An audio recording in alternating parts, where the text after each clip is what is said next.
Oi, pessoal, tudo bem com vocês? Sou Janaína Ferraz e estou aqui para a gente dar início ao nosso curso de processo penal. Como eu expliquei na aula demonstrativa, na explicação, nós vamos fazer um curso teórico abordando os tópicos mais importantes de acordo com o concurso de escrevente do Tribunal de Justiça. Como vocês, concurseiros, que já estão nessa estrada, ou você que está querendo ingressar agora, todos serão abraçados e bem-vindos por nós aqui do setor EAD. E nós pensamos no seguinte, esse curso ele vai fazer o quê? Aquele que já está, né, no estudo constante, que já vem batalhando aí, está próximo a ser aprovado no concurso, vai ter um material completo para poder sanar eventuais dúvidas, dar aquela reforçada no estudo. E aquele que está começando agora também começar com um material bacana, onde ele encontre bastante fonte, né, para o seu estudo. Obviamente que as videoaulas, elas têm o intuito do quê? De sanar as suas dúvidas, ajudar no seu estudo rotineiro, né? Mas o importante também é que você tenha em mãos um código atualizado de processo penal, né? Para que a gente possa verificar ali as coisas que estão estipuladas, os artigos, eventuais comentários. A gente vai fazer muito paralelo com a Constituição Federal, que é o nosso alicerce, né? As súmulas, eventualmente jurisprudências eu vou trazer para vocês, pertinentes ao seu concurso, obviamente. Então, esse curso, ele é bem detalhado, bem complexo e completo, para que você tenha um material bem bacana aí com você.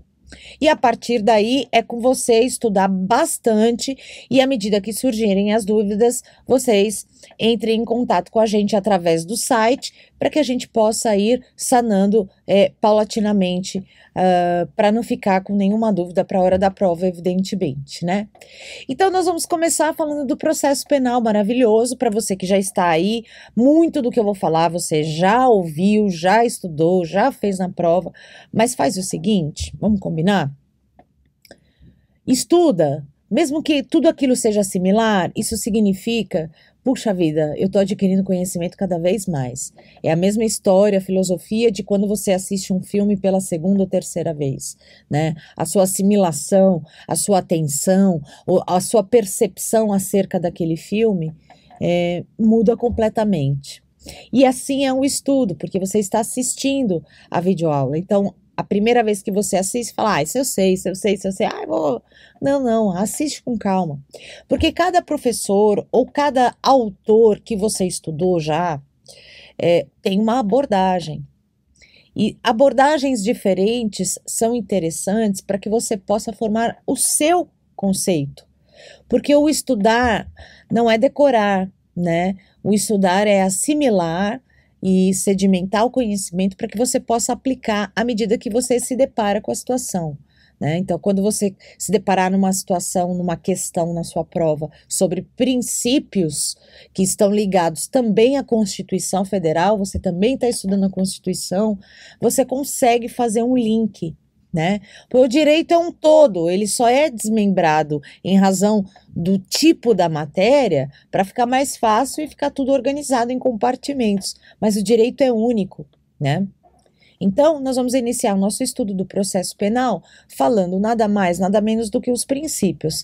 Janaína, é muita teoria. Sim, o nosso curso todo é teórico, mas não é uma teoria chata. A gente vai vendo os slides que eu preparei aqui, certo? Com fontes diversas e nós vamos batendo um papo, conversando, tá bom? E aí, assistindo essa aula, se você tiver alguma dúvida, se você quiser perguntar, fique à vontade. Lembrando que logo depois que eu terminar de gravar todos os tópicos, eu vou fazer um curso de questões para que vocês possam ter ali aliado a teoria e a questão e fica muito mais interessante, tá bom? Bom, gente, então vamos lá iniciar o nosso estudo bem bacana aqui, vamos lá. Princípios do processo penal. A gente vai começar estudando os principais, tá, pessoal? Olhando aqui para mim só um minutinho. Claro que à medida que a gente for estudando os tópicos, vão surgindo outros, aí eu vou especificando ali quando surgir. Senão fica muito teórico, você vai me odiar pro resto da sua existência, e eu não quero isso. Então eu vou destacar aqui os mais importantes agora para você já abrir sua cabeça no processo penal. Se você já tem familiaridade, ok, vamos agregar informações a mais, o jeito de falar diferente, uma abordagem diferente, quem sabe, né? Mas os princípios são inúmeros e eles estão ao longo de todo o Código de Processo Penal. Então, aqui eu separei apenas alguns que você precisa saber de antemão, para você entender alguns conceitos na hora que eu for falando, né, institutos do processo penal. Combinado? Então, vamos lá. O princípio da verdade real. O princípio da verdade real é um princípio do magistrado, do juiz. É um princípio pertinente a ele. Muito bem, ao investigar os fatos e direitos, né, porque ele recebe o quê? Olhando para mim.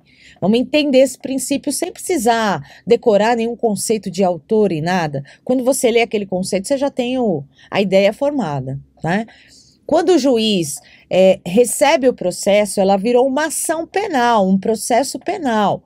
E aí ele precisa analisar os fatos narrados, tanto pela acusação quanto pela defesa, e as provas que foram acostadas, né, aos autos do processo, aos autos dessa ação penal. Então, ele tem que fazer o quê? Um sistema de pesos e medidas aí e analisar todo o conjunto de provas para formar o seu convencimento, a sua verdade real. Olha só. Esse magistrado vai investigar fatos e direitos, não se conformando apenas com a verdade trazida aos autos pelas partes, porque é necessário o conjunto probatório. Dentro desse conjunto probatório, eu tenho as perícias, tenho as testemunhas, certo? Tenho investigações diversas, que vão ser o quê? Necessárias para que esse juiz consiga formar a sua certeza, a verdade real, aquilo que é mais justo. Não adianta ele ouvir uma parte, ouvir a outra e falar, aqui tá melhorzinha essa, então vamos por essa. Óbvio que não, o direito, ele como um todo, precisa ser respeitado nessa proporção. A ação penal chega, ele tem elementos dentro do processo pelos quais ele vai se basear para proferir a sua decisão.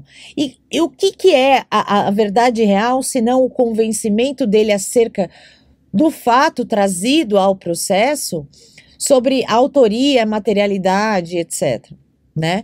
Então ele precisa ter a absoluta certeza de que tudo aquilo que foi trazido para ele lá na sua mesa, dentro daquele processo, vai fazê-lo se convencer de algo, tanto contrário à acusação ou favorável, enfim, não importa. O que importa é que todos esses elementos, eles formam um conjunto de provas e não só algo trazido pelas partes. Ele pode, a qualquer momento, requisitar coisas dentro do processo para que ele possa ter justamente esse convencimento, essa verdade real que ele precisa formar para decidir, tá certo? Então, é uma responsabilidade enorme, né? Você analisar um fato e decidir favorável ou contrário a uma pessoa, né? Mas é necessário que ele tome essa posição, que ele julgue baseado no que está dentro dos autos. O juiz, ele não vai analisar nada de fora dos autos, ele só se atém ao que está dentro daqueles autos, daquela ação penal. Se não está nos autos, não faz parte do mundo jurídico daquela ação penal naquele momento, certo? Portanto, não adianta a parte, vamos supor, a defesa, na hora de pleitear, tem que pleitear tudo.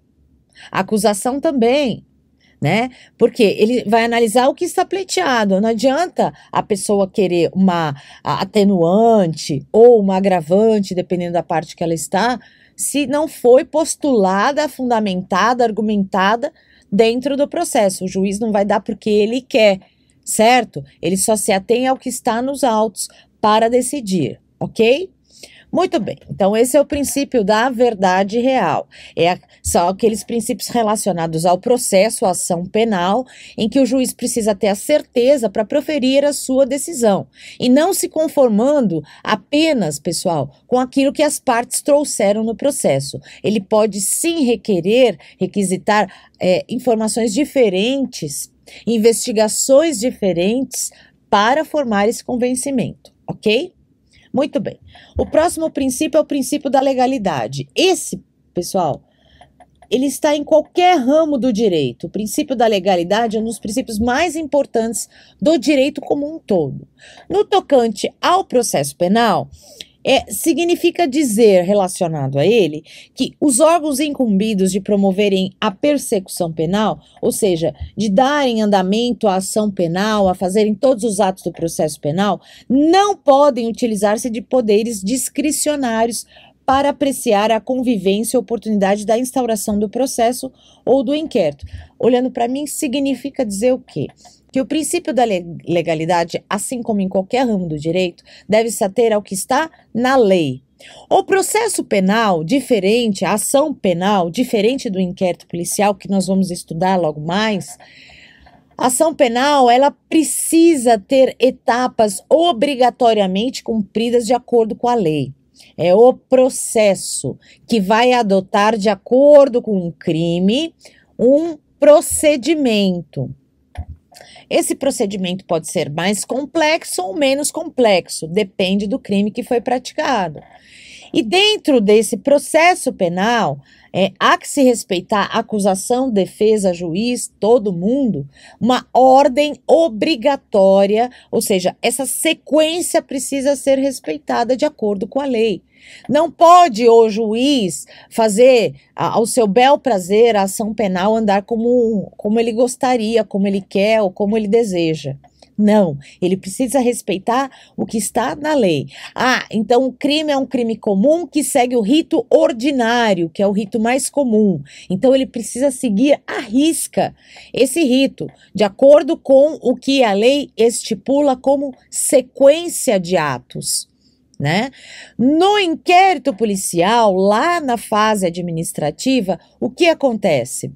O delegado, que é o que preside o inquérito policial, pode fazer o quê? O andamento desse inquérito como ele quiser, de acordo com as facilidades ou necessidades para o andamento do inquérito. Porque lá, na fase administrativa, não existe uma regra específica de sequência. Ele vai fazendo conforme vai da valsa, sabe assim? Então, aqui tá mais fácil eu ver essa testemunha, então vê aqui, minha filha, que eu vou te ouvir. Tá mais fácil ouvir o autor dos fatos, vamos aqui que eu venho te ouvir. Tá mais fácil a perícia, já vai fazendo a perícia. Enfim, ele vai dando essa sequência conforme as necessidades dentro do inquérito policial, ok?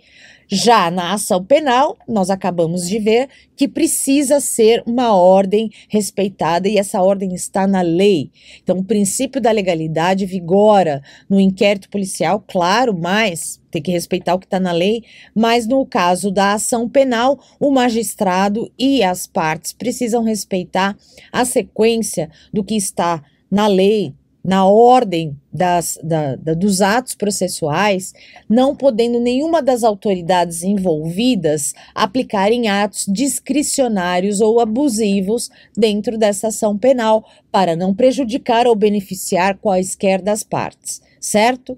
Muito bem. Esse é o princípio da legalidade. Então, legalidade precisa se ater ao que está na lei, sem utilização dos poderes discricionários, e precisa apreciar com certeza a sequência que a lei estipula para os atos do processo. O outro princípio, minha gente, é o princípio da oficialidade. Oficialidade, a função penal é pública. Ótimo. Porquanto a pretensão punitiva do Estado... Janaína, me explica aí uns termos em direito que eu me confundo. O que é pretensão punitiva do Estado? Pretensão punitiva do Estado é o desejo do Estado em punir o indivíduo.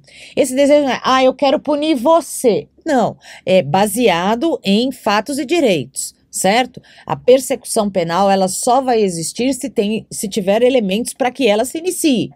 Ok? Então, a pretensão punitiva do Estado deve se fazer valer por órgãos públicos. Então, quem quer punir o indivíduo ali, X, Y, Z? É o delegado? É o promotor? Né? Então, são órgãos públicos, porque o direito penal e o processo penal têm a função pública, né? Os órgãos nesse quesito, nessa área, têm função pública, então eles têm o condão de investigar ou de julgar, mas, no caso aqui, deve-se valer através desses órgãos públicos para iniciar uma investigação, uma persecução penal ou a pretensão punitiva do Estado. É a pretensão do Estado em punir alguém baseado em fato, em direito, obviamente. Então, olha aí. Então, a pretensão punitiva do Estado deve se fazer valer por órgãos públicos. Que órgãos públicos? Distrito Policial, Ministério Público e alguns outros que podem ser a Fundação Casa, instituições com finalidade pública, ONGs, né? Mas quem vai instaurar, quem vai presidir são órgãos públicos que têm esse poder, tá? Por isso, oficialidade. Função pública que deve se valer dos órgãos públicos. Autoridade policial exercida através do delegado de polícia, né? E o Ministério Público exercido através do promotor de justiça. Ok? Muito bem. Então, a oficialidade está ligada a órgãos públicos que vão fazer a persecução penal funcionar e assim exercer a pretensão punitiva do Estado como um todo, ok? Próximo. O princípio também que a gente pode destacar é o da oficiosidade. Ofício vem de ofício. Da onde vem o ofício? De uma entidade pública, órgãos públicos que são encarregados de darem prosseguimento na ação penal, devem proceder sem aguardar provocação de qualquer um, salvo nos casos em que a lei prevê, tais como a ação penal privada, pública condicionada à representação do ofendido. Então, são documentos oficiais emanados por órgãos públicos que têm como condão esse princípio. Tão somente os órgãos públicos é que podem dar início a determinados documentos ou procedimentos, certo? Esses documentos, via de regra, pessoal, são de ofício, ou seja, independe do requerimento de qualquer parte.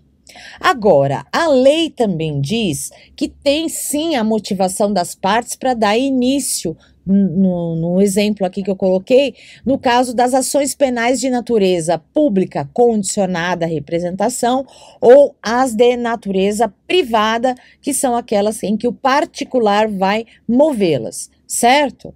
Então, independente dessa movimentação do particular, antes disso, os órgãos públicos têm a oficiosidade para darem seguimento. Então, o juiz vai fazer o quê? Vai pegar o oficial de justiça, dar lá o mandado de citação para ele citar o indivíduo. Não preciso eu ir lá no fórum falar, juiz, agora, de acordo com a lei, sabe, Vossa Excelência vai citar o réu. Né? Eu não preciso chegar lá e pedir para que ele faça isso. Já faz parte de um procedimento do princípio da oficiosidade. Independe de qualquer requerimento das partes ou desejo das partes. É algo inerente ao órgão público que ele já pode sozinho dar sequência, início ou prosseguir, né, de acordo com os trâmites, ok? Isso é oficiosidade. Então, vem de ofício, põe aqui, ó, ofício, que sempre vem emanada de órgãos públicos. Se pedir a quebra do sigilo bancário, quem que vai pedir? Eu? Não, o juiz é que vai fazer um ofício para poder ter a quebra do sigilo bancário, né? O sigilo telefônico. Então, são ofícios de órgãos públicos para particulares ou órgãos públicos para órgãos públicos. Essa oficiosidade que existe para andar a ação penal, ok? Vamos lá. Agora o princípio da indisponibilidade.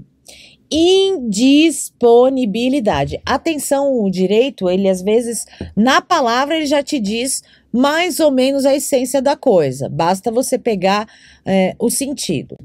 Neste princípio, são os casos em que a autoridade não pode desistir de determinado ato. Então, uma vez motivado esse ato, uma vez provocado, o delegado ou o Ministério Público não pode voltar atrás. Como, por exemplo, uma autoridade policial não pode determinar o arquivamento do inquérito policial. E ainda o Ministério Público, o MP, também não pode desistir da ação penal pública, tampouco do recurso interposto. Então, você imagina, o delegado acha que não vai dar em nada aquele inquérito policial, falou, quer saber de uma coisa? Eu vou mandar arquivar isso aqui, uma coisa a menos para me preocupar, vou para outra investigação. Ele não pode, só quem manda arquivar é o juiz, certo? O delegado preside o inquérito, quem vai mandar ele arquivar é o juiz. E o Ministério Público, uma vez sendo titular da ação pública incondicionada, por exemplo, que é a regra geral, né? Ele não pode falar, quer saber, cansei, isso aqui não vai dar em nada, isso aqui não tem prova nenhuma, não quero fazer mais nada, vou desistir, cansei. Quem quiser pega ela aí e faz. Não pode. Uma vez iniciada, ele tem que terminar. Ou seja, pelo esgotamento da sequência dos atos ou pelo arquivamento por falta de provas, por exemplo, extinção do feito sem julgamento do mérito ou mesmo com o julgamento do mérito. Mas, enfim, ele tem que dar uma provisão para essa ação penal. Ele não pode simplesmente começar e desencanar, né? Certo? Se ele for, entre aspas, desencanar, ele tem que motivar. Então, eu vou pedir o arquivamento, essa ação penal não tem elementos suficientes para continuar, então ele nem oferece a denúncia, se for esse o caso, entendeu? Porque o oferecimento da renúncia vai gerar o recebimento, por exemplo, né? Vai gerar o recebimento pelo juiz e o início da ação penal. Se o juiz não receber, ótimo, então já poupa o trabalho, mas se o juiz receber, a ação penal inicia, o MP não pode falar, quer saber? Não quero mais. Não pode. É o princípio da indisponibilidade. Determinados atos são indisponíveis, não podem ter a desistência daquela autoridade no curso do processo. Tem que começar, ter um meio e terminar, ok? Bora lá. Princípio da publicidade. Esse também é um princípio super importante, hein? A publicidade, olhando aqui para mim, dependendo do processo, do crime, dos envolvidos, ela é mais ou menos importante. Ai, por quê, Janaína? Porque dependendo de quem são os envolvidos, tem aquele clamor público, né? Ah, um caso famoso que tomou uma proporção pública enorme, tem aquele clamor todo. Ou porque envolve pessoas que precisam ter o sigilo como proteção para elas. Então a publicidade ela é uma faca de dois gumes, né? Ou ela é muito ou ela é pouco, ou ela é necessária ou ela é completamente dispensável, depende do caso concreto. Aqui nós vamos ver as vertentes que são utilizadas aqui, e a publicidade, na verdade, no direito processual penal, ela tem os seus limites, mas ela tem a finalidade de dar a todos os envolvidos uma segurança jurídica, para que não exponham determinados fatos e fundamentos ou situações da vida da pessoa, assim publicamente, tá? Então vamos lá. Os atos processuais penais são públicos, essa é a regra geral, por dois motivos. Primeiro aqui, primeiro motivo, pela relevância dos interesses tutelados, pela importância daqueles interesses que foram protegidos pelo direito, certo? E por uma questão de segurança jurídica, tanto a segurança jurídica de que os atos foram realizados corretamente, e tem o outro lado da segurança jurídica de proteger alguns dados, né? Então, a publicidade estabelece uma segurança de que não se promoverão conchavos ou acertos em prejuízo das partes. Como tudo é transparente, é claro, é público, tem uma lisura melhor no fiel e bom andamento do processo, por exemplo. Qualquer pessoa do povo pode ter acesso aos autos do processo criminal. Isso é a regra geral. Daqui a pouco a gente vai ver que tem algumas exceções, tá? A lei concede uma garantia fiscalizadora a todos nós, Como isso, Janaína?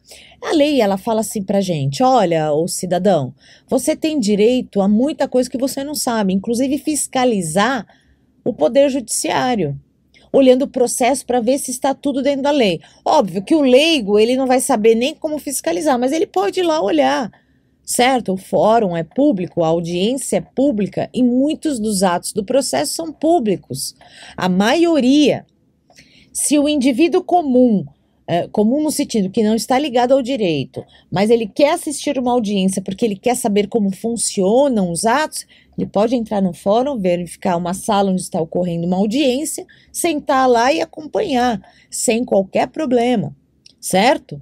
E assim, tanto o ato quanto o documento que foi acostado aos autos do processo penal. Ele pode ler, ele pode ver o que foi feito, tá? Desde que não tenha nenhuma cláusula de sigilo envolvida no processo, obviamente. Olha só, o inquérito policial não fere o princípio da publicidade, porque é procedimento. A gente vai estudar inquérito policial e já de antemão eu adianto vocês de que é uma fase administrativa, não é um procedimento, como eu disse, porque não tem uma sequência de atos, certo? E ele é conduzido assim mesmo, para investigar os fatos praticados, para dar elementos de virar uma ação penal ou não. Então, é na delegacia que começa o burburinho todo, tá?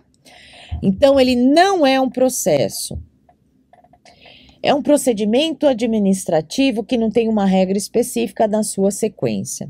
É um princípio que sofre exceções. Então, o princípio da publicidade sofre exceções. Quando ele tem a decretação de um sigilo por alguma medida processual, alguns atos processuais podem sofrer restrições do sigilo.